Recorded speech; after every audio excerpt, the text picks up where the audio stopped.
Hoje a gente vai falar sobre as bem-aventuranças, né, aí? Pode ir. Posso começar? Claro. Você sabe que eu começo, às vezes eu engato a segunda, a terceira e vai embora, né? Na hora eu cruzo. Boa noite a todos. Então vamos lá, nós vamos conversar hoje sobre as bem-aventuranças. Ronaldo, será que faz favor? As bem-aventuranças, elas estão trazidas ali no sermão, no Evangelho de Mateus, que é uma passagem muito interessante do Evangelho dele, que não tem só as bem-aventuranças, né? O Sermão do Monte ele é composto por várias partes. Uma parte são as bem-aventuranças. E é uma parte fundamental do Evangelho de Jesus, que, aliás, comentado por Mahatma Gandhi, que não era cristão, mas ele disse assim: se todos os textos religiosos do mundo se perdessem e sobrassem apenas as bem-aventuranças, nada estaria perdido. Então, só para ter uma noção de o quanto é. E quando a gente lê essas bem-aventuranças, no primeiro momento, uma leitura superficial, claro, que a gente entende, mas talvez a gente não compreenda a profundidade do que ali está escrito. O que nos é trazido ali é praticamente um resumo, não só do cristianismo, mas um resumo das escolas religiosas como um todo. Aliás, é muito interessante que a gente tenha em mente sobre as revelações, né? Não vou entrar muito em detalhe, porque não é esse o objetivo da conversa de hoje, mas o Velho Testamento, ele é uma mensagem de Deus, né, para os homens, para as pessoas, para os terráqueos. Tá? A segunda revelação trazida por Cristo é uma mensagem de Deus para a humanidade como um todo, não é para a Terra, é uma mensagem divina. Cristo veio nos trazer essas regras que são aplicáveis a todos os mundos. E as bem-aventuranças são um resumo disso. Então, compreender as bem-aventuranças é compreender a lei divina em toda a sua essência, trazida por Cristo. Agora, o que parece numa superficialidade, que a gente vai lá, bem-aventurados pobres de espírito, ou humildes e tal, mas o que é isso? Qual a profundidade disso? Isso parece algo muito simples, mas não é. Tanto que Eurípides Barçanufo, quem nunca ouviu falar dele, né, um dos grandes pilares do espiritismo, uma alma tão evoluída, e certa feita, muito triste, quem veio consolá-lo foi o espírito de Maria de Nazaré. Só para ter uma noção, para ver como é que era o nível do cara. Tá? E ele, muito estudioso, não do espiritismo até aquele momento, mas muito estudioso do cristianismo, tinha uma dificuldade de compreender as bem-aventuranças. Tanto que quando ele toma contato com o espiritismo, através do seu tio, ao ler um livro que eu recomendo para todas as pessoas, já fiz várias vezes, já falei várias vezes, um livro chamado Depois da Morte, né, de Leon Denis, que é um resumo grande, profundo do espiritismo, e aí ele fica encantado. E ele vai, então, até a fazenda. A história é essa. O tio vai até a cidade, o tio morava... Eu sei a história também. Sabe? Quer contar? Eu não, basta você errar. Então, corrige. Eu corrijo. Mineiro, Não é? mineiro. E ele muito católico, muito próximo à Igreja Católica. E aí o tio converteu-se ao espiritismo, né? Porque lá em Santa Mariana, fazenda Santa Mariana, todo mundo era médium. Todos os tipos de fenômenos aconteciam lá. Não, eles tinham uma reunião. E eles tinham reunião mediúnica. E aí toda a família achava que ele estava ficando maluco, né? Porque esse negócio de espiritismo, né? Aí, quando ele vai à cidade, Eurípides fala para a mãe: põe o tio para dormir no quarto comigo, que eu vou doutriná-lo. Para ele acabar com essa maluquice de espírito, essa maluquice de não sei. E de ele fato, não era espírita. Ele não era espírita ainda, muito católico. E aí ele vai para o quarto e começa a falar com o tio, O tio era uma pessoa simples. Ele fala assim: olha, Eurípides, eu não tenho essa oratória que você tem, não tenho esse conhecimento que você tem, essa instrução que você tem. Ele era um cara que estava estudando para ser médico, ia ser médico, depois ele acabou fazendo a enfermagem para ficar junto da mãe e tal, enfim. Mas o fato é que, aí ele falou assim: mas eu vou te dar um livro. E deu um livro depois da morte. Um livro fantástico, nós fizemos um estudo aqui depois sobre o livro e tal. Ele leu naquela noite. Você vê como Eurípides era bom. Eu demorei uns 3 meses para ler o livro todo. Ele leu em uma noite. Mas porque eu não conseguia ler. Você lê um parágrafo, você tem que parar para pensar, porque é de uma profundidade gigante. Bom, e aí ele começa a entender o espiritismo e fala assim: não, beleza, mas eu não confio ainda mais nessa história. Eu vou fazer o seguinte: tem essa reunião lá na fazenda Santa Mariana, e eu vou até lá sem avisar, ele e um amigo, para ver o que realmente acontece. Mas eu só vou acreditar. Isso não falou para ninguém, só na mente dele, depois ele comentando para as pessoas o que ele tinha pensado. Ele falou assim: ó, eu vou para lá, nessa reunião, mas eu só vou acreditar mesmo se João o Evangelista vier se comunicar aqui e explicar as bem-aventuranças, porque era o tópico que ele não entendia muito bem. Ele não aceitava. Assim. Ficava... Ele chega, primeiro que ele chega na Fazenda Mariana, todo mundo era médium lá, organizaram o número de cadeiras. Pessoal bem humilde. Humilde. Né? Organizaram o número de cadeiras e tinham colocado 2 a mais. Aí ele já chegou e falou: por que tem 2 a mais se está todo mundo da fazenda aqui? Ele falou que a espiritualidade avisou que você vinha com um amigo. Aí ele já ficou cabreiro. Não, tudo bem. Aí no meio do caminho, ele começa a reunião mediúnica e João o Evangelista, imagina, João o Evangelista faz uma comunicação, mas ele escolhe o médium. Para quem não assistiu, vale a pena assistir a biografia de Eurípides Barçanufo, narrada por Lima Duarte, tá? Acha no YouTube. Segundo, e aí ele é o tipo documentário, e aí ele vai comentando e fala assim: o pessoal conheceu esse médium, né? Eu esqueci o nome dele agora, eu vou lembrar. O tio chamava-se Mariano, né? Mas esqueci o nome dele. E aí, esse médium, segundo o pessoal relatando, ele falou assim: olha, ele não sabia fazer o O. Ele era tão analfabeto que ele não sabia fazer um O se desse um copo para ele riscar em volta. E aí ele fez a comunicação falando pelo espírito de João Evangelista. Para quem não conhece, João o Evangelista era o queridinho de Jesus, né? Que escreveu o Evangelho de João e depois o Apocalipse, né? E também o Prolegômenos, né? E aí ele vem, antes disso ele reencarna como Francisco de Assis. Quem não conhece, vou ler o livro, estuda o livro sábado aqui, tá? Não fica o merchandise para sábado, viu? Mas é online. É online, pode estudar. Mas é sábado. E depois ele é nomeado como, João o Evangelista é nomeado como representante de Cristo para o Espiritismo. Então, vamos dizer assim, o nosso patrono é João o Evangelista. Tanto que ele é o primeiro espírito a fazer um prolegômeno, né?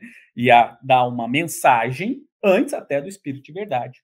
Então, só para vocês terem uma ideia. Então, ele é assim com Jesus. Imagina, né? Foi João Evangelista. Irmãozinho mais novo de Jesus. Ele deixa Maria para ele. Jesus deixa a mãe, imagina, ele cuida da mãe até ficar velhinha. Escreve o Evangelho de João. Depois é queimado vivo em óleo quente e não morre. Tem relatos aí, não é? E aí depois ele vai como pai Francisco, depois, como ele não morre, né? Os romanos falam: e agora? A gente tem que declarar você morto, porque senão Roma vai queimar a gente. Imagina, deu uma ordem de Roma para queimar ele vivo lá na ilha de Patmos. Bom, mas enfim, isso é outra história. Mas senão a gente vai contar a história como um todo aqui. Ele vai começar. Eu gosto de começar do princípio, né? No princípio era o verbo. Bom, eu acho que vale a pena. Eu estava pensando nisso. Acho que valia a pena um dia a gente contar a história dos evangelhos. Cada evangelho, como é que surge e tal. Porque essa brincadeira, a gente fala assim, abre lá Mateus, capítulo X, versículo tal. Isso veio no século XVIII. Até 1200, o Velho Testamento não era nem escrito. O Novo Testamento, até 1200, o Novo Testamento não era nem dividido em livros. Não tinha o Evangelho de Mateus. É bom só saber disso, mas não precisa a gente se aprofundar demais. Mas é importante... É difícil se aprofundar no atual, né? Não, é importante entender, porque muitas vezes, por que as pessoas tinham a dificuldade? Lembra? Até pouco tempo atrás, o Evangelho era escrito em grego. Mas escrito em grego, a parte que não tinha vogal, e quando ele era escrito em hebraico, era de trás para frente, sem vogal, era só consoante. Quando você pega o texto, como é que você lê? Por isso que é difícil interpretar. Você vai tendo várias interpretações. Mas aí a gente chega ao Evangelho de Mateus. Vamos lá dar esse salto, senão a gente vai ficar falando sobre isso para ter uma ideia da dificuldade de compreender. Porque a tradução, às vezes você acha uma tradução de um jeito, outra tradução do outro. Por que está escrito bem-aventurado o quê? O que significa? Mas o que significava na época de Jesus? E é essa profundidade que João Evangelista vai e explica, e a partir dali, Eurípides Barçanufo fala, bom, agora me convenceu. Agora. E ele fez o que ele fez, o trabalho, criou o Colégio Allan Kardec lá, e fez um trabalho maravilhoso. Não, e tinha o desdobramento. Né? Não, ele era espetacular.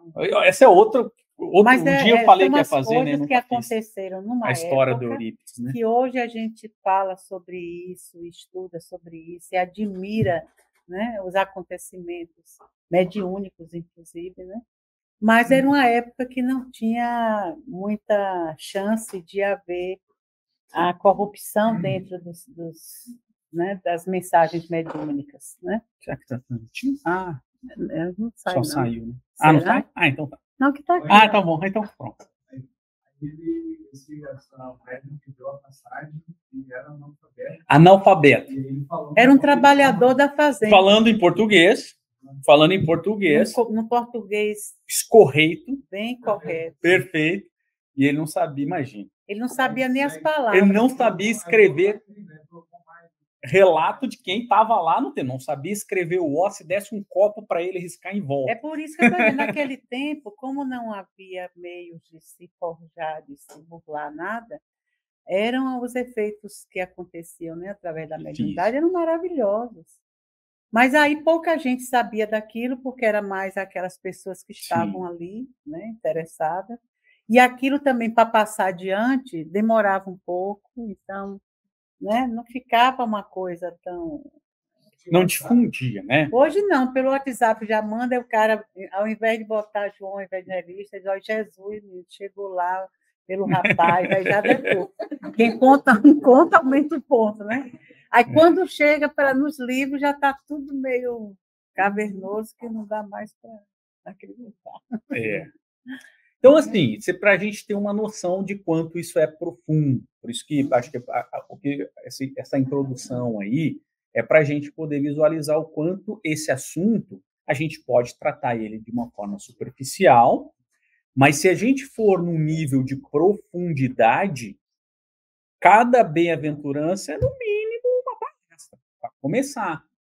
Porque realmente ele tem uma profundidade. Por quê? Porque se é o resumo do cristianismo, que é, por sua vez, o cristianismo é um reflexo da lei universal, então a gente tem que ver isso. Por isso que a deturpação, por isso que essa parte do estudo, eu acho, né? A parte do estudo de como que é feito o evangelho, de todas essas, é para que a gente não caia na deturpação. Porque se a gente cair na deturpação, a gente vai fazer guerra em nome de Jesus Cristo, como já foi feito. O que nós fizemos na Idade Média, com as cruzadas, matando em nome de Jesus Cristo, depois de muito tempo, é fruto da deturpação da palavra de Cristo que veio pregar. E continuamos fazendo, porque hoje nós temos 2 guerras no mundo motivadas por razões religiosas. Né? Então a gente continua. Então, se a gente não se atentar à peculiaridade, esquecer. É o cristianismo sem Jesus, né? Porque um cristianismo que mata, que justifica, que assassina, é o cristianismo sem Jesus, né? Então vamos lá. Então, vamos começar, a gente vai comentando? Mas antes de começar, eu queria que a gente começasse como o Espiritismo traz, né? Porque essa sequência que vem desde a Bíblia, isso é importante, o Espiritismo dá uma outra conotação dentro do Livro dos Espíritos, dentro do Evangelho, que é bem-aventurados os aflitos, porque serão consolados. Porque quando vem essa mensagem de Jesus no Sermão do Monte, ele vem falando para os aflitos. Nós éramos os aflitos, nós somos os aflitos, né? Nós somos os encarnados que estamos em busca do aprendizado para podermos melhorar, para podermos crescer como espíritos. Mas estamos encarnados. Então, eu achei muito bom isso, né? Considerar essa gama de espíritos encarnados, os primeiros a serem chamados, porque o Sermão do Monte é isso, ele traz um caminho para que a gente possa progredir, melhorar e evoluir, né? Mas se a gente já começa, né, os pobres de espírito, nós não somos ainda os pobres de espírito, nós estamos a caminho né, de serem, porque os pobres de espírito são os humildes, os que já vivem dentro desse padrão, né? Então, nós seríamos os aflitos que serão consolados, o que é maravilhoso, né? Por isso Jesus, o Consolador prometido, por isso vem toda essa gama de informação dos espíritos trazer para nós, caminheiros, porque a gente vai encarnando, reencarnando, vai e volta, né?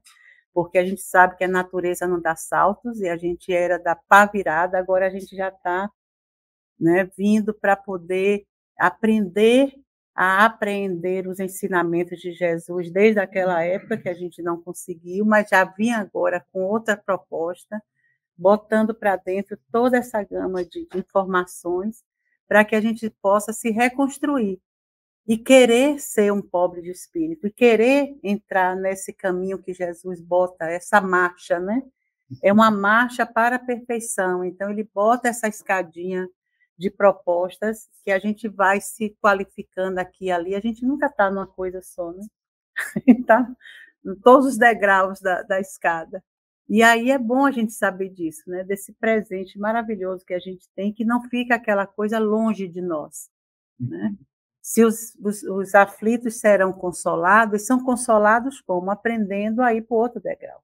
Esse é o grande consolo, saber que ali tem uma porta, né, para poder seguir. É verdade, é verdade. Só para entender, só para a gente situar onde que está esse espiritismo faz essa mudança, né, que a Marisa comenta que é muito importante. Então, claro, você tem o Evangelho de Mateus que tem uma sequência, né? Allan Kardec, depois que escreve o Livro dos Espíritos, o Livro dos Médiuns, e está lá num trabalho muito intenso de divulgação da doutrina, fica muito doente. E aí ele faz um retiro espiritual para se recuperar da saúde. Ele vai para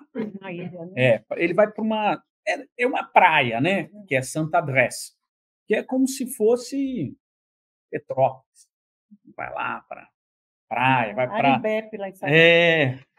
ele vai para praia, vai para Porto Seguro, Canoa Quebrada. Então ele vai lá para esse lugar. Eu acho que esse um lugar assim, só que ele não queria ir. Perto da Bahia de Todos os Santos, um lugar já abençoado. E ele não queria ir, porque ele achava que ele estava com muito trabalho e tal, não sei o quê. E ele vai e a espiritualidade fala, olha, você precisa ir porque a gente precisa de você saudável, não adianta você ficar aqui doente trabalhando desse jeito. Ele vai sem avisar nada. Qual era o plano dele, ninguém sabia o que ele ia fazer. E ele começa, então, a ter a ideia de escrever o Evangelho segundo o Espiritismo. Então, nesse momento, isso é 1863, tá? Então, aí ele começa a escrever, e se a gente pegar o Evangelho segundo o Espiritismo, como é que ele é feito, né? Ele é feito uma passagem do Evangelho, normalmente do Novo Testamento, às vezes do Velho Testamento, tem uma explicação de Kardec, aquela explicação é feita por ele, né? E depois ele tem mensagens que validam aquela informação, tá? Então é assim que ele vai estruturando toda a obra. E ele continuou recebendo mensagens e tal, ninguém sabia o que ele estava fazendo lá, e ele tá. Então, provavelmente, ali foi o momento que ele praticamente.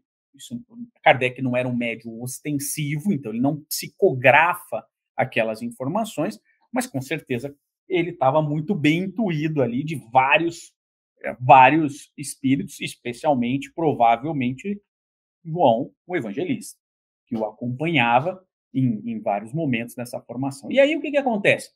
Ele começa a escrever, então, se a gente pegar a ordem do Evangelho segundo o Espiritismo, ele não é uma ordem da Bíblia. Ele não segue uma ordem da Bíblia, nem nas bem-aventuranças, nem no resto.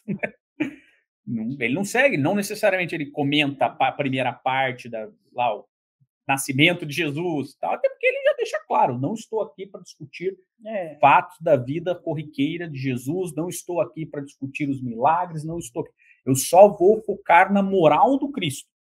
Então ele deixa claro lá na introdução. E aí ele começa com uma lógica que é espetacular, né? Ele começa, não vim destruir a lei, a primeira coisa, ele fala do Velho Testamento, do Novo Testamento, e fala que o Espiritismo não veio destruir a lei. Depois ele fala Cristo o Consolador, o próximo tópico é Cristo o Consolador, e aí logo depois ele vem bem-aventurados os que sofrem, os aflitos, depende da tradução. E é o capítulo, maior capítulo, com exceção das preces, do Evangelho segundo o Espiritismo. Imagina, então, olha a dedicação que é dada a esse capítulo. Por quê? E aí por isso que tem uma crítica, né? Espírita adora sofrer. O pessoal que é de fora fala assim, não, o espírita fica falando do sofrimento, ele gosta de sofrer, ele gosta desse sofrimento. E não é. O espírita não gosta de sofrer. Mas aí quem fala isso é porque já está no céu, então. Ele cultua o sofrimento porque ele quer ser um bem-aventurado. Que não é verdade. O que Kardec nos convida nesse capítulo, e aí é que a Marisa ele fala que ele trocou, e de fato trocou, primeiro, convida a entender o sofrimento. O porquê sofremos. Qual a razão de estarmos aqui? A razão do sofrimento. Seja essa razão por uma situação dessa encarnação ou de encarnações anteriores. E até eu gosto, o Kardec é genial, né? Ele fala assim, primeiro de tudo, vê se você não fez alguma coisa nessa. Antes de ficar pensando na outra, se o teu sofrimento não procura, fica procurando. Procura primeiro nessa. Porque muitos dos nossos sofrimentos são frutos de nossos desvios dessa mesmo. Não, e se a gente não se reconhecer nessa marcha de aperfeiçoamento, a gente não vai fazer nada para mudar. Exato. Mas parece que não pertence a você. Então, o sofrimento não é o sofrimento da doença, da falta do dinheiro, disso, daquilo, não. É da falta de moral mesmo. Sim. É de não saber ser bom. Então, como é que você vai aplicar em você uma coisa que lhe faz melhor, que você ainda não pratica daquela forma? Como você vai achar esse buraco em você? Se você, como se acha o próprio. Maravilhoso. Sou ótimo, mas fulano não presta, eu matei ele. E o outro não sei o quê, eu não coisei isso. Sabe? Então, tudo que você faz, você acha que é justo. Então, se a gente não se localiza dentro dos problemas que a gente carrega, fica difícil entrar na marcha. Você vai olhar as bem-aventuranças e dizer, bom, isso não se aplica a mim, porque eu já sou tudo isso. Né? Inclusive, prepotente. É de certo. Né? É difícil, por isso que é bom já colocar, olha, aí estão vocês, aí você não sofre, não, você não passa esses problemas, você, né? Não se preocupe. tudo isso aí é para você. Assim que você fizer, seguir aqui, ó, esse caminhozinho que eu estou mandando você seguir. Aí é que tá. E aí que a gente vai ver assim, puxa, não consigo ser assim. Não consigo perdoar. Não consigo ser indulgente. Não consigo não julgar as pessoas. Não consigo deixar a fofoca. Não consigo. Entendeu? Aí a gente vai se identificando. Por isso que eu adoro essas bem-aventuranças. Eu faria devagarzinho, mas ele acha, não, fala um pouquinho. Eu gosto devagarzinho, porque aí a gente vai entrando, sabe? Em cada coisa, vendo mesmo a necessidade de melhorar. Eu acho que a gente tem um pouco de tudo. A gente pode falar. A gente está agora na medida aqui, que vai, né? Se demorar, se não der para fazer todos, a gente volta. E agora nós estamos, eu sempre acho assim, a gente sai um domingo e vem para o centro, a gente está à noite, sai do trabalho, passa aqui para ouvir uma palestra, tomar um passe. Tem a parte da barganha, tem a parte de, olha, os espíritos estão vendo que eu estou indo. Já tem os outros que vêm porque já sabe que vai trazer o carro cheio, largar aqui, voltar com o carro vazio. E ainda depois esses espíritos que ficaram sendo tratados, dizendo, ai, meu Deus, deixa eu ir lá agradecer essa pessoa, deixa eu mandar uma energia boa para essa pessoa que me trouxe doente para cá. Então, tudo isso a gente vai vendo que acontece e aí vai ficando mais amadurecido para entender essa proposta do Cristo. Que a maioria das propostas do Cristo, na realidade, a gente não entende. Por isso que a gente não faz, entendeu? Primeiro porque a gente acha too much, né? Mudar, né, da água para o vinho um pouquinho, ou então, pelo menos, fazer tentativas. A gente acha que é muito, ou então já acha que é muito bom ser como já se é. Para que eu vou agora mexer no time que está ganhando? Né? Tem vários motivos. Só para botar um ponto assim de discórdia, que eu acho que a gente tem que fazer isso para a gente pensar. Não, mas não é que eu não concorde com o que a Marisa falou, até porque a Marisa falou, ela está acompanhada de Allan Kardec, Haroldo Dutra, Marisa Libório, eu não, só tô e o Simão Pedro, não o apóstolo. Não o apóstolo, o espírito. João Evangelista. Mas vamos trazer uma outra escola religiosa para a gente. Eu vou defender Mateus, então, agora. Eu também não estou mal, né? Eu também estou com Mateus. Mas Mateus, na hora do Sermão do Monte, ele botou os meninos lá, né, que não estavam bem de saúde, para fora. Mas Mateus, teoricamente. Ele foi o primeiro a receber a lição, mas Jesus estava presente, aí é ótimo. Você fez errado, Jesus está presente, lhe direciona. É fácil, mas a gente que não está com Jesus, a gente acorda com Jesus. Vai defender. Vou defender Mateus na ordem, até porque essa ordem, por outro lado, em que pese todo mundo está aqui desse lado, eu estou do lado de Jesus. Estamos concordando com o outro, numa boa. Não é discordar. Eu acho que é o grande ponto para a gente poder ver que a interpretação é algo complexo. É por isso que os grandes intérpretes do Velho Testamento, ele diz assim, que a Torá tem 70 faces. Para cada passagem que você olha, você pode interpretar 70 interpretações diversas. Porque aquele texto ele é de uma profundidade e para cada nível que a gente está de evolução, a gente vai aprofundando mais esse entendimento. Então eu brinco, essa brincadeira que eu vou discordar, mas também eu vou concordar com Jesus na ordem que ele segue. O que a Marisa falou, e que é trazido inclusive por Kardec, é trazido nessa interpretação, é verdadeiro. Para que a gente possa, de fato, ser humilde, a gente precisa chegar nesse ponto. E aí o Simão Pedro faz uma apresentação muito interessante, que é como as bem-aventuranças numa questão de uma escada, que você vai subindo. Cada nível de evolução, você chega numa das bem-aventuranças. Tá? Então, você atingiu aquela ali, você vai para a próxima escada. Ele é muito interessante a interpretação dele. Degrau, né? Degrau, como se fosse um degrau de uma escada. Agora, por outro lado, algumas escolas religiosas defendem essa ordem de Mateus, essa sequência, porque para que a gente consiga perceber que a gente é bem-aventurado, então vamos lembrar, o que é uma pessoa bem-aventurada? Que teve uma boa aventura, um bom caminho, né? Um caminho bom. Para que você perceba que você teve uma boa, que vem a palavra aventura, de ventura, né? É uma história que você vai contar. Então, para que você tenha uma boa caminhada dentro dessa, ao perceber que você é feliz quando você sofre, primeiro você tem que ter a humildade para poder entender a sua posição.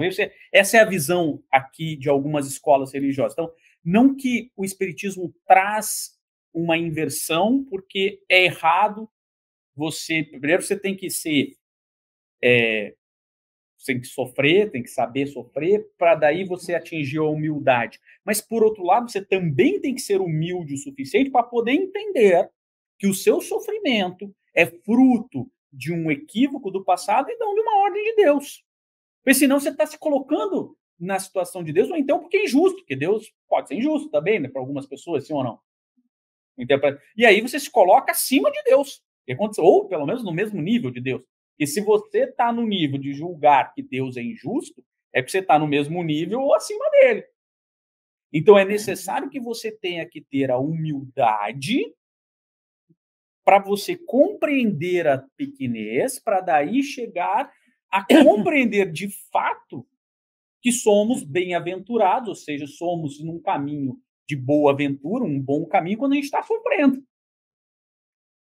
Então, só essa humildade, de fato, de saber onde a gente está, que vai conseguir. Não, veja como não é um contraponto, não é uma discordância, é um contraponto de interpretação. Aí, ó, em grego, bem-aventurança é felicidade. Caminho feliz, é? É um caminho feliz. Em hebraico, é em marcha. Então, é só para mostrar que a infelicidade é estar parado, né? Mas você está bem quando você está buscando, quando você quer se transformar, quando você quer mudar. Então, a gente precisa desse movimento em cada encarnação, senão a gente sabe que vamos ficar estagnados em alguns movimentos que a gente já pode fazer. Né? Mas eu queria falar uma outra coisa antes da gente entrar de fato na bem-aventurança, porque ainda faz parte de uma introdução. Eu estou falando do significado dela. Porque a passagem é muito interessante. Não é. Porque senão seria só chegar assim, Jesus disse isso. Como várias passagens diz assim, né? Mas a passagem começa assim, e Jesus, vendo a multidão, né, subiu ao monte. Algumas escolas religiosas falam assim, mas ele precisa assim, olha, ele subiu para poder atingir a multidão, óbvio, né? Para poder falar. Se num banco atualmente, né? Você não vai ficar muito acima da pessoa, mas era um montinho, todo mundo mostra que não montinho. Mas quem estava lá, né? Mas quando... Quem é o bem-aventurado que estava na época? Mas veja que em outras passagens ele não fala isso. Jesus disse, Jesus falou. Por que ele fala? Então, algumas escolas religiosas interpretam que subir ao monte é que para que você possa atingir a multidão, você tem que ascender. Então, tudo tem uma interpretação, nada está à toa ali. Esse aqui é o ponto. A gente tem que visualizar que nenhuma passagem, porque senão, nas outras passagens, deveria estar tudo igual. E Jesus subiu ao monte e falou tal coisa. E Jesus subiu ao monte e falou... Não é assim. Então, por que está ali? Essa é a pergunta. Por isso que quando eu leio, eu paro. Eu li uma palavra e eu falei, mas espera um pouquinho, uma passagem aqui, por que disso? Qual a razão disso está? E por que isso está aqui, por que não está lá? Lembrando que o Evangelho de Mateus foi o primeiro evangelho. Né? Isso a gente só tem no Espiritismo. Está lá em Paulo e Estevão. Né? Gamaliel dá de presente para Paulo de Tarso o Evangelho de Mateus, que ele recebe das mãos de Pedro, e faz 3 cópias. Está lá, Emmanuel dizendo, fez 3 cópias ao próprio punho, ele ainda diz assim, sem a utilização de escriba. Eu mesmo escrevi, então sei de cor, pode levar a minha via, porque eu já decorei, porque eu já copiei 3 vezes. Então, imagine, Gamaliel, que é o mentor de Paulo de Tarso, neto de Léo, maior intérprete do Velho Testamento, do Sinédrio. Então você imagina, olha, ele recebe lá, aí entrega lá. Aí ele sobe um monte, e assentando-se, aí é também outra interpretação. Por que Jesus assenta? Por que ele falou de pé, então? E a gente, né? Por que ele não falou de pé? Por que está ali? Porque ele. A interpretação, né? Eu estou dizendo, isso tudo é interpretação. Né? Porque ao assentar-se, nós estamos no mesmo nível. Jesus se coloca no mesmo nível para falar com aqueles necessitados. Jesus não precisava dizer para ninguém, quando eu brinco que falo, quando Jesus está lá em cima, né? Lembra? Eu preciso falar para que as pessoas que pensam que está próxima de Jesus tenham a noção de quão longe estão. Nós estamos muito longe de Jesus, mas muito longe. Nós estamos numa distância evolutiva mais longe de Jesus do que o seu cachorro está de você. Emmanuel diz isso, não sou eu. Porque a distância do cachorro para a gente, Emmanuel nos conta que é a gente para o espírito puro. E o espírito puro é o espírito, e o espírito crístico, como Jesus, é o espírito que chegou puro, que chegou no mais alto grau de perfeição dos espíritos puros. Isso tem que entender, porque senão você não entende as bem-aventuranças. Quando chegar lá na parte que ele vê Deus. Como é que você vê Deus? Lá na bem-aventurança. Mas se você não entender o nível evolutivo que a gente vai estar, a gente não vai ver Deus. A gente, no máximo, a gente tem uma sensação de que ele existe, não é? A gente tem essa sensação? A gente tem assim, essa sensação que Deus existe. Porque então a gente está dizendo tanto que o primeiro mandamento é o quê? Amar a Deus sobre todas as coisas e o próximo como a ti mesmo. Por quê? Porque a gente ainda está aprendendo a ter fé em Deus. E o que é ter fé em Deus? Fé não é acreditar. Fé é confiar. Confiar. Então a gente está aprendendo. Vem um mandamento para dizer assim, olha, confia em Deus. Porque os espíritos crísticos, eles sabem a vontade de Deus e as executam.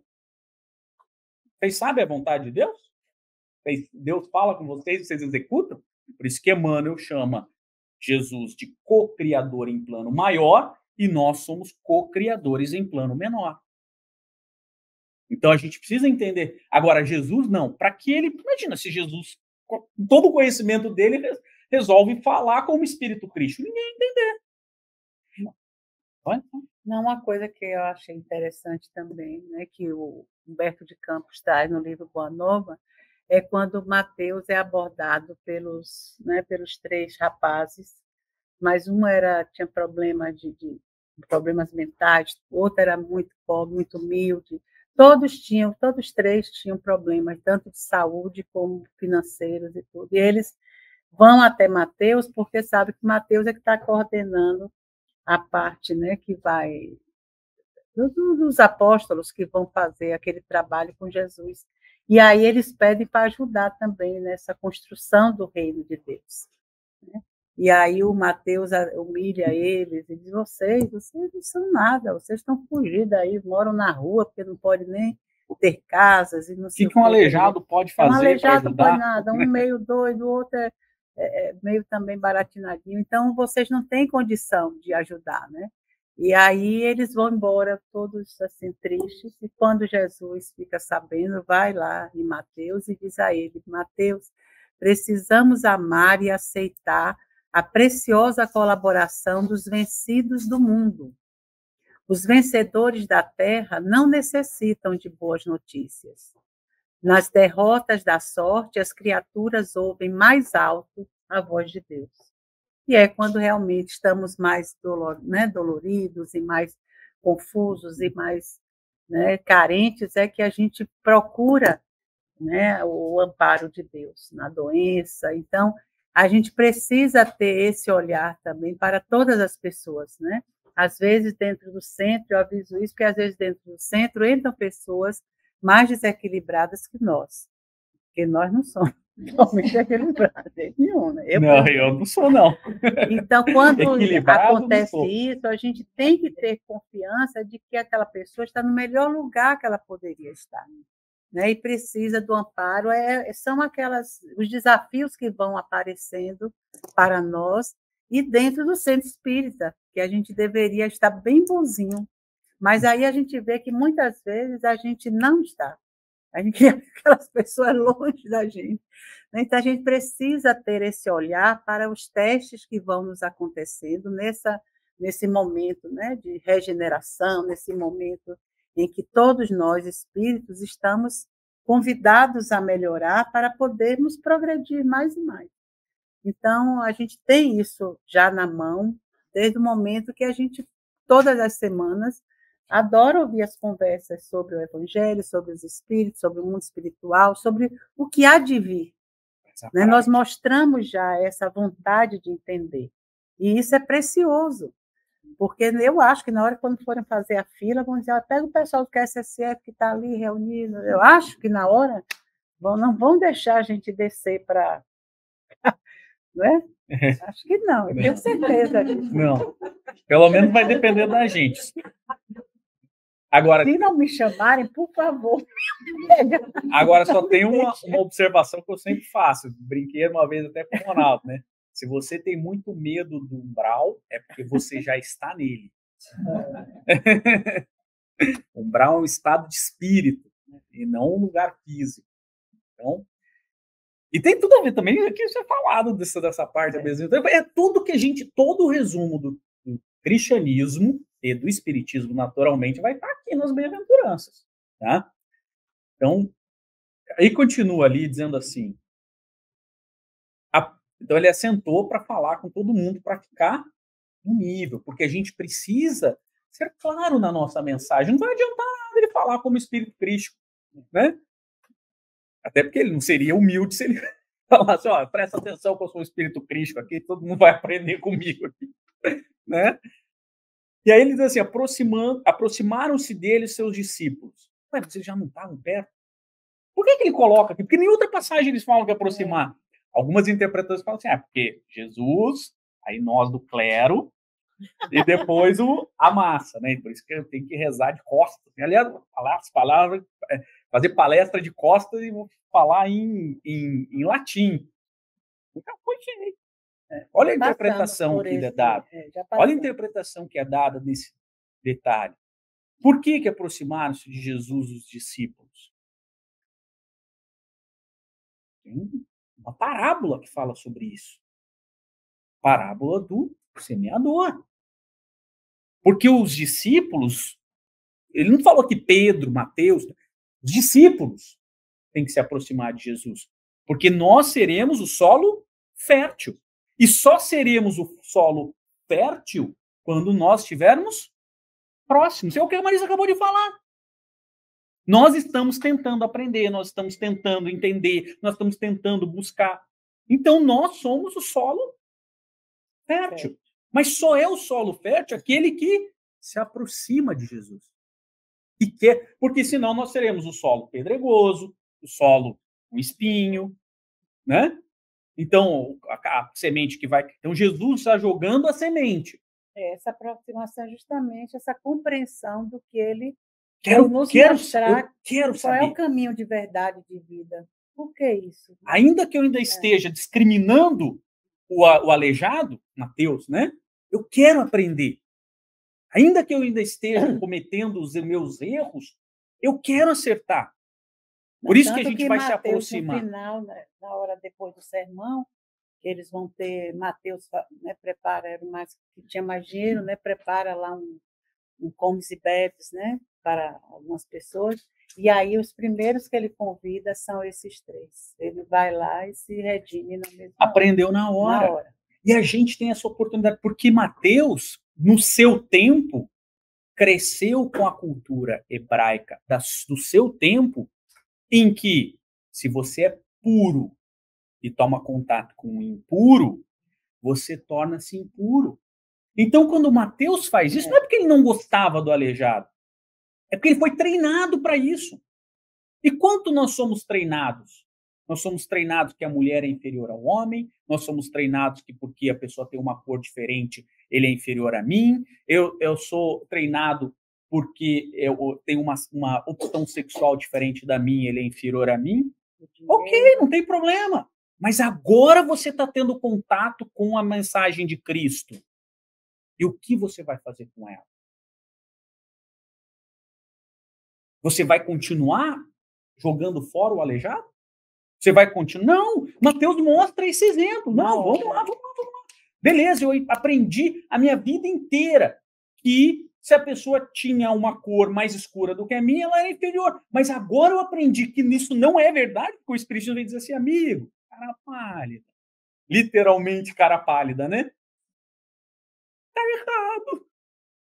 O processo reencarnatório coloca você em situações que você precisa. E continue fazendo isso para ver se você não vai ter que passar por essa situação discriminatória para ver se você aprende. E aí você tem... Então, não é melhor aprender logo com a lição do Mateus? O Mateus aprendeu rápido, a gente aprende com a lição do Mateus, que está muito mais na frente. Mas Jesus estava lá para dar uma chamadinha. Pois é, mas a gente está aqui, Jesus, né? Poxa, a gente está aqui 2000 anos depois. E eu acho isso assim, de uma importância muito grande, porque a gente está sendo chamado, não como eles que estavam lá, com ele ao vivo e a todos, com esse Cristo redivivo, esse Cristo que deixou naquele tempo nada escrito, nós é que fomos montando o quebra-cabeça. Hoje estamos estudando mais profundamente, mais racionalmente isso, e agregando já para nós.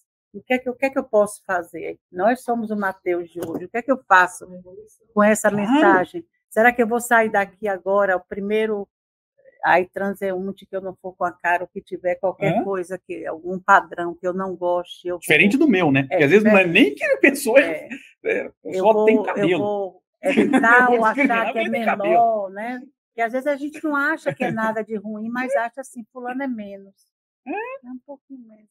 E a gente tem que tomar esse cuidado. E evolui um pouquinho. Só que a gente... Mateus ainda tinha uma desculpa. Porque lá estava na lei. Nós nem essa desculpa nós temos. A lei diz o contrário. Que ninguém pode ser discriminado. Então e vai para cadeia. E a gente tem um Cristo mais doído que o de Mateus também. E vai preso mesmo. Então, que bom. Mas agora a gente está nessa era assim, de fechamento de ciclo. Não dá mais. Que é assim, ó, eu vai ou racha, né? Aproveitem que está tudo aí aberto. Tanto não é mais só a religião, né? É tudo, é a vida do dia a dia. Então aproveita o momento. Para mudar, mas mudar de uma forma que dê tempo, como o Mateus fez, de já se testar e já de reverter o processo. E aí vem ele fez tudo na hora. Ele não foi lá, Jesus, desculpa, viu? Da próxima não faz. Ele já foi lá, já incluiu aquelas pessoas ali, aprendeu todos rápido. Viram e todos olharam, Mateus fazendo isso, entendeu? Quer dizer, são coisas que a gente faz e que depois aquilo dá uma paz muito grande, uma certeza de que você está indo. Porque Pedro demorou muito tempo para aprender. Mateus aprendeu rápido, Pedro demorou muito tempo. Pedro ainda foi testar. Ah, beleza, agora eu vou discriminar a prostituta. Maria Madalena. Pô, depois que Jesus morre, Pedro ainda discrimina a Maria Madalena, que já estava muito na frente dele, tá? Depois Pedro, claro, que aprende. Mas aí continua, né? A passagem, nós estamos no 1, tá? Mateus 1. Aí ele vai falar assim, abrindo... Oi? Não, mas depois é que a gente vai começar. Não, a gente ainda está no primeiro versículo 1. Aí ele continua, uma passagem, o segundo versículo aqui é interessante, porque, olha só, ele diz assim, então Jesus subiu no monte, né? Sentou, os discípulos chegaram perto, e aí ele diz assim, e abrindo a sua boca, os ensinava dizendo. Pô, peraí, tem outro jeito de falar que não seja abrindo a boca? Por que isso está aqui? Por que Mateus coloca isso? Por que assim, alguma outra passagem ele diz assim, Jesus falou telepaticamente com os outros? Não falou isso. Então por que ele pode citou... ser o cara que escreveu. Não. Por que ele falou isso? Que até naquela época, até Jesus abrir a boca era uma coisa. Jesus era mudo, não era falador feito eu. Não, né? A gente pode interpretar de uma visão assim, mas a gente pode interpretar, lembrando que isso aqui é um resumo do cristianismo. Então tem que ter uma lição aqui. Para cada palavra, para cada frase, para cada... E o que Jesus nos ensina sobre isso? A boca fala daquilo que o coração está cheio. Então, quando Jesus abre a boca para ensinar, ele está mostrando do que o coração dele está cheio. E é um convite para alimentar o nosso coração. Então, veja, aqui quando ele deixa claro que Jesus estava abrindo a boca para o falar, é porque Jesus já praticava. Aquilo que está sendo... O resto não, abria a boca e era tudo balé. Tanto que Jesus, vários momentos, ele fala sobre isso. Mas vale aquilo que sai da boca do homem do que aquilo que entra. Paulo de Tarso, lá na carta aos Coríntios, sim, aquela carta aos Coríntios, que foi feita no capítulo 13, junto com o Renato Russo, né? Não é? Alguma coisa assim. Foram os dois. Os dois tentaram, Paulo e Renato Russo. Renato Russo é um cara genial, né? Ele pegou um trecho da carta de Paulo de Tarso e outro trecho do Luiz de Camões e fez uma letra e ganhou dinheiro. Ele é genial, né? O cara não escreveu nada. Ele pegou Camões e Paulo e pronto. Juntou tudo e cantou. Mas teve a ideia de fazer isso. Muita gente não ia. E ficou a música maravilhosa. Foi. E Jesus aprovou que a como música Jesus, vendeu. como Paulo de Tarso não podia reclamar e Camões já tinha morrido há muito tempo, né? Então não tinha reclamou de plágio, né? Não, mas enfim, brincadeiras à parte, vamos lá. Então, vamos entender. Isso é muito importante. Por quê? Porque o convite de Jesus, aliás, Emmanuel fala sobre isso, e, coincidentemente, foi o meu evangelho de ontem. Não à toa, talvez. Emmanuel nos ensinando sobre esse assunto. Quando nós estamos falando mal dos outros, quando nós estamos falando uma maledicência e tal, ou digitando, qualquer coisa, né? Pode ser qualquer coisa. Críticas maldosas. Criticando, digitando, falando. O que está cheio no nosso coração? Disso. De maledicência, de maldade. Então, o convite aqui é de mudar. Você vê que interessante. Tem uma passagem, isso é muito falado no Espiritismo, né? Aquele que pega a lama e joga nos outros é o primeiro a se sujar. Né? Isso é muito falado. Só que tem um erro nesse ponto, nessa passagem. Você não tem lama para você pegar. Você produz a lama para daí jogar no outro. A lama já está em você. Então, a lama é produzida dentro do coração. É isso que Jesus vem falar.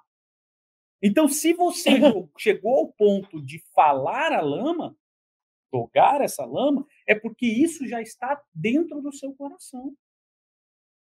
E você vê que, num primeiro passo, é para a gente não falar. Mas Jesus faz um convite a mais. Enche o seu coração de coisa boa e jogue nos outros essa coisa boa. Jogue, entre aspas. Então, é isso que é essa passagem. Então, aqui está dizendo, claro, que o cristianismo, mais do que bem falado, ele deve ser bem vivido. O cristianismo deve ser praticado. Por quê? Porque Jesus abriu a sua boca porque o coração dele estava cheio disso. Faz sentido? Esse é o ponto. Senão a gente olha e acha que esse Mateus é bem besta mesmo, né? Como é que Jesus ia falar sem abrir a boca? Ele era ventríloco. Jesus pegou um bonequinho. Não, né? Você vê como a gente tem que buscar a profundidade do texto. O texto da Bíblia ele é uma cebola. A cada momento que a gente descasca, vai encontrando uma profundidade a mais. E tem que ter um significado. Tem que, senão não estaria ali. Por isso que eu falar dos evangelhos, porque o evangelho foi feito de uma situação que a espiritualidade e Cristo trabalhou para que esses textos chegassem na nossa mão hoje. Isso foi trabalho. Você imagina quantos textos nós temos no mundo que nunca chegaram nas nossas mãos, foram produzidos, chegaram só fragmentos, coisas assim, que não eram necessários. Agora, esse aqui foi trabalhado durante 2000 anos para que a gente tivesse acesso. E aí vem ainda um cara de Kardec e fala assim, bom, vocês não entenderam nada, né? Vou explicar agora. Vou explicar de outro jeito. E vou fazer o evangelho segundo o Espiritismo, para ver se vocês entendem agora. Nós, né? Nós. E aí ele vai escrevendo tudo isso. E ele gasta. Aí agora vamos entrar rapidinho naquele Não, capítulo vai. que você vai. Não, só para a gente comentar, então a gente antecipa. Não, porque agora já deu 8 horas. É só saber que a gente vai entrar em cada bem-aventurança, né? Quando a gente tiver oportunidade. Não, aqui são 9 bem-aventuranças. E não vale a pena falar comigo. Não, eu ia só comentar aquela que você já tinha comentado. Qual? Não, a gente começa de novo. Mas começa, eu já esqueci. Então, ó, a gente, 5 minutos eu não consigo nem falar meu nome. Como diz aqui, ó, a gente vai estudar, refletir, marchar e transformar. Essa é o que a gente quer realizar com esse estudo. Não é só ficar aqui ouvindo, não. É fazer acontecer. Cada um fazer ao seu estilo, ao seu modo, né, no seu ritmo. Avançar através da reflexão nos conceitos de Jesus e na sua aplicação no cotidiano. Vamos colocar a proposta do bem em nosso íntimo e começar a marchar e transformar. Essa é o que a gente quer. Através de qualquer estudo que a gente faz, a gente tem que botar um objetivo daquilo, ser transformador dentro de nós. Se a gente não diz isso para o universo não conspira. A gente precisa de ajuda. Afinal de contas, nós somos aflitos, sofredores. Né? Quem não chora não mama. Eu peço. Eu peço. Então, a gente vai ter, nessa marcha, vamos convocar os pobres de espírito, todos esses somos nós, viu? Pobres de espírito, os que choram, os humildes, os que têm fome e sede de justiça, os misericordiosos, os puros de coração. Aí é quando a gente já está, do meio para o fim, a gente já está puro de coração. Os pacificadores, esses são da virada. Esse é que vai, né, para a terra de regeneração. Então, é nessa ordem. Então, a gente não sei onde a gente está aqui, né? Não sei se já paramos de chorar e já estamos humildes, eu não sei aonde é. Mas a gente vai se encaixando e vai... Ultimamente eu só tenho chorado.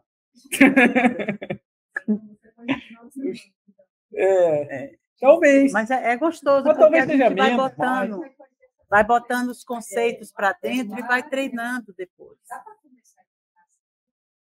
Não, vai continuar. Não, a ideia é essa, a gente vai continuar. É que a gente vai falando, é o que nós combinamos antes.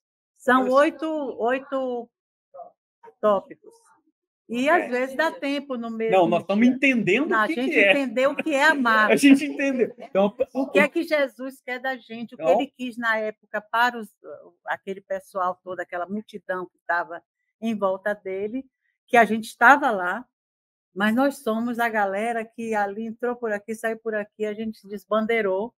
Agora nós temos a oportunidade de ser um discípulo. Agora a gente está querendo sair mesmo, ir para lá. Então, nós estávamos como multidão. Nessa encarnação, a gente olhou e falou assim, acho que eu vou sentar perto de Jesus para ser o discípulo. Você chega pelo menos um pouquinho lá para frente para ver se eu... Lembra da figura do discípulo.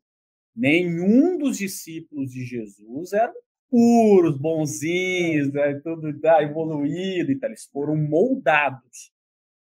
Então, veja como aqui... E houve, inclusive, o problema com Judas, porque Judas depois ele teve que se reformular, porque aquilo foi uma covardia. Ele fugiu do que ele tinha preparado para ele mesmo. Veja como a gente é. Né? Ele sabia que ia haver aquilo, ele quis participar daquilo, mas na hora a vida, né? A vida física consome. Né? Não conseguia entender. Quem era outro? Não conseguia entender, né? Porque o Judas, a gente tem essa visão. Tanto que Jesus manda acudir Judas na mesma hora que ele se suicida. Que a gente não deixa ele perdido. Mas é aquela coisa, tem que recomeçar a história. Eu acho que esse estudo ele é importante, primeiro, para a gente se colocar na posição de discípulo não aquele que a gente vê. Porque quando a gente olha para o São Pedro, São Paulo, você fala, cara, é um cara que ele já está muito na frente, é uma coisa maravilhosa. Só que não era assim.